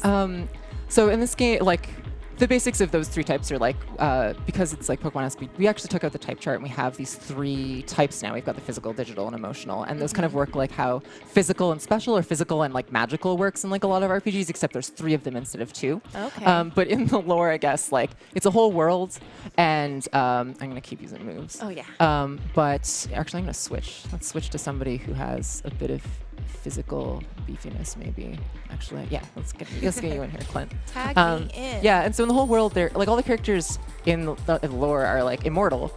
They all live in this huge tower, and it takes place in Toronto, actually, because we're from Toronto. Not a lot of games take place in Toronto. A lot of movies take place in Toronto, but it's like, oh, we're in Vancouver, or we're in like San Francisco, but it's like filmed in Toronto. But our game actually takes place in Toronto. It's this huge tower, and everyone's immortal. And they play this sport called Bravery, and it's like the ultimate sport that they play in the future. It's way in the future. And when characters like take damage to like their heart and stuff like that, it's like kind of like when they forfeit, it's like, I don't want to fight anymore. Like, it's not like, oh, I'm knocked out or like I'm dead. It's like, I don't want to fight. Like, it's how willing they are to fight. Okay. And so you get these like emotional moves that like unbutton is like, yeah, this character's also a performer, and they can like, strip a little, and it makes them faster, but it also deals emotional damage because the other person's like, I don't want to fight anymore. You're like, and we even have a whole class of characters. This one, Meza, is like a friend class or Nami class, and what that means is they get these moves that are like, I compliment you, or I like admire you, and then the other character's like, oh, but I want to be your friend, I don't want to fight, and they take damage because they like want to fight less, right? So that's kind of where the emotional like component comes in. So that's a really nice take on that. Yeah, it's I really, there's a lot of like that's one of my favorite things about it, honestly, is like the little kind of quirkiness of like the interactions. We tried to really build like a fun world and a fun like bunch of characters, and the way the abilities work, it's like as fun as we could make it. Yeah. Well, and even, I mean, the details, like sort of the ref in the back who keeps sort of changing positions and now is in a back bend. Yeah, there's Jeffrey. a lot of Jeffrey. The Our personalities. Jeffrey, the referee. So how many I mean, because right now you have 2 teams created, you know, but are there even more characters that a player could encounter, or? Yeah, so we're kind of like, it's not as many as like Pokemon would have, but we're aiming, at least for when we launch the game, to have around 25. You can build these teams of 5 with them, and you can always obviously like also customize like what moves they have and what abilities they have. Like they even have like a necklace and an ability, and you get to customize that. So when you actually build your team, you get to choose from all these things. And then I want to, so every character has like, because in a lot of other games, like it's like, oh, you're collecting these like, you know, different versions of these things, but in this game they're actually like, they're individual people, right? Like, you know, like they all exist in this world, and we want to have like a story we interact with, like Grace here, you're like actually might have like a story and like, you know, personality, and like you go and explore their thing in this world, right? In this tower they live in. Oh, so will players be able to kind of delve deeper into each separate character? Yeah, a little bit, for learn sure. their stories a little bit. Yeah, so we want to have like a bit of that. Like we're aiming to have a bit like a single player component. The other co-creator of this that's still working here is like a narrative designer who worked on the Yogg. So I'm really excited for him to like get in there and write some like really really interesting things, because I really love working with him, Damien. Yeah, not for every character, but we definitely have a few that we're like, yeah, we're gonna write like a strange story for you where you try and go on this adventure, and like I think Grace was gonna like try and get to a different tower, and they have to go out into like, you can see there's like it's snowing outside. They kind of live in this weird Ice Age world. Right. Well, I think I remember from reading about the game a little bit. It's a post-apocalyptic Yes, it's world. post-apocalyptic, and like the apocalypse aren't super meaningful, but they do make for this interesting world. And originally, there were 4 of us who were like creating this game together. Kelly and Alex are the others, and we kind of sat down and like built this like very strange. We like played this world-building game when we were like, this happened, we can't have these things, and so we kind of ended up with this strange place where like there was like a flood, like kind of like all the sea levels rose, and there was a flooding, and then it all froze, and then like you know, and like some people like left, and it was like basically an apocalypse, and there was a weird water world, and like this is all in the past. But then they all congregated in these weird towers, and they live in this weird kind of like utopia that isn't quite a utopia. Right. Like they kind of like live in this place, and it's very like isolating and all that kind of stuff. Yeah. Awesome. Okay, so we've got so many different characters here. What inspired some of the designs of these characters? So there's all of them are like pretty varied. They all kind of come from a different place. Our original character artist, OK Kelly K, she was an amazing character designer and amazing character artist, and some of these designs come from her. And she's no longer on the project, which is great, but like super okay. So we have a lot of characters, like Sayla here on the right was designed by her, and I really love these designs so much. And then on the left here we have a character who was designed more recently, Honora. And really what it is it's kind of an amalgamation of stuff. Like sometimes I'll write a character document, sometimes Damien will write a character document, and then we give them to our current character artist, who's Guillaume Saint-Gelin, who's a big comic artist who I'm actually like a huge fan of. I love his work so much. And then he kind of like, we're like, oh yeah, like I think Honora specifically, we were like, yeah, she's like kind of like an android, because she's like a modder. She gets these moves that are like claws and like hand cannon. Like she has a modded body, and then she also is like an haute couture, so she like is fashionable, and she gets this like flaunt move from that. And so we were like, let's interesting design, and her clothing is actually inspired by a fashion designer that we know. I don't actually remember like the name exactly, but there's like it's almost like 3D printed-esque like stuff, and like there's like a mushroom like kind of like feel to it, and kind of like just get into these like fun ideas of the characters, and like kind of go down that rabbit hole. Well, I mean, I look at all of these characters and I just think like, wow, I wish I knew how to cosplay, because these are like just infinitely cosplayable characters. Makes me so happy to hear that. Honestly, I like try to dress like a Bravery Network character every day. It's a good life goal, good inspiration. Yes. Go for it. So what happened? So it looks like where is the HP? You just finished this battle. Yep. Or just Sayla tagged out. Yep.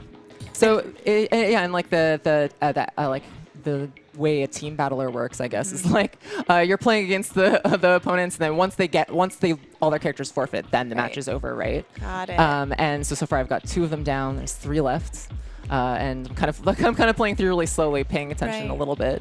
Let's see here. This person's really good at defending from digital and emotional attacks. And what's that battery? The batteries that you see on the side of the so, profiles. So one thing that we wanted for this game, because we're trying to we're both trying to make it more accessible for people, because for people to understand how to play it at a glance, not have too many different things. Right. It's really easy for people to get overwhelmed in turn-based games. Right. But one thing we really wanted was to not have randomness, not have missing, not have critical hits, right? So instead, we ended up picking up the idea of a fighting game charge bar. And so you get these batteries on the side, and when you do certain stuff, some abilities help with it, and sometimes when you hit with attacks, you'll gain a blip of charge. Right. And you get these special things at the top left here, the parrying and flourishing.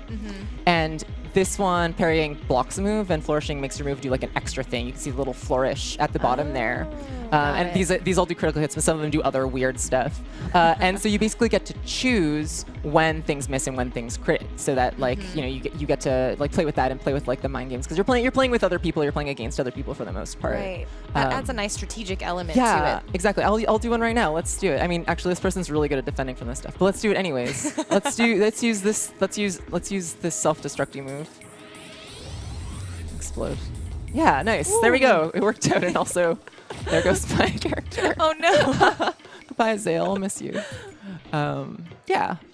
So when they're battling each other, again, you mentioned it's just kind of what they do. It's the cool game that they all play. Yeah, it's the ultimate sport of because they live in this weird immortal world, and they kind of I guess it's a weird MMA, except it has a bunch of other stuff too, because the characters all have these styles. Some of them are boxers, and some of them are sword fighters, but then there's other ones who are I'm the friend fighting style, or I'm the fashionista fighting style, or I'm a scavenger, and they all kind of congregate in this one sport where they fight each other. Yeah. I love that. I love that they're not there are elements of those classes that we're familiar with in games, but there's nice twists that sort of make it fresh. Yeah, we tried to have as much fun with it as we could, and honestly, I'm a big fan of the characters. Yeah. Well, that's good. That's good. Yeah, I think so. So one thing, because it's Bravery Network Online, and with the whole team battler concept, are we able to battle our friends in this game? Yes, yeah, that's definitely, hopefully what the online is alluding to. It's definitely a really important thing for us is kind of the competitive aspect of it is one thing we do want to focus on. And so you are able to play against other people. We want it to be something interesting. We want people to play it, and we want the community to be hey, I like how this is going, or this thing feels too strong, and then we can actually interact with them as a community and have a team battler kind of game that has that we're at the community's fingertips to build this with them, right? And yeah, we want to have a bunch of different kinds of people playing this. I don't know. It's fun. That's exciting. Well, and I think there are elements in here that make it accessible to people and draw people in that maybe wouldn't initially see themselves as a person in favor of fighting games or battlers. Yeah, I really think that the thing that I love about this game, and the thing that I try to bring to it, because I try to do a bit of creative direction on the game, is that the vibe is really just a bunch of friends, kind of scrappily hanging out in this place. This room is a sparring room or a gym where people train, but really it's people they come in here and they watch matches and they train in the world of the game, and I want people to feel that. I want people to feel a part of that when they play it, and I want people when they play against each other. We're having this it's fun, and we're scrappily just fighting against each other, and it's just hanging out and all that kind of stuff. That's the vibe that I really want to elicit. Yeah, I really enjoy that. So if folks wanted to find out a little bit more about the game, find you online, where can they find you? Yeah. So the game is Bravery Network Online, and our website for the game is bravery.network, and our studio is Gloam, and our website for that is gloam.net. You can find me at @FromSmiling on Twitter. And that's basically it. We make the game and we do it. It's fine. Nice. Yeah. So visit their website. Is it available on Steam or any other platforms to wishlist? Yep. The game is up on Steam to be wishlisted. You can't play it yet. It's up on Steam. You can wishlist it. You can join our mailing list on our website if you want to keep updated, or follow us on Twitter, and we'll be shooting stuff out there to get people information. Yay. And is there a ETA for when people can expect to play this? So we're aiming for the end of the year. And I mean, as a game developer, I can never make promises on this kind of stuff, but we're aiming for the end of the year. Hopefully that's the goal, and hopefully it'll be out then. I really want people to play soft, tentative. Yeah, soft end of the year, but end of the year is what we're aiming for. We are aiming for it. Awesome. I love it. Thank you so much for coming in and sharing this wonderful game, this post-apocalyptic world. No, thank you so much for having me. This has been really nice. Wonderful. Yeah. So we are going to go to one more quick break. Oh, just kidding. Oh. We're done. It's wow. over. It All is. right. I was ready. I'm like, let's go. We've got 50 games out there. We could go all night.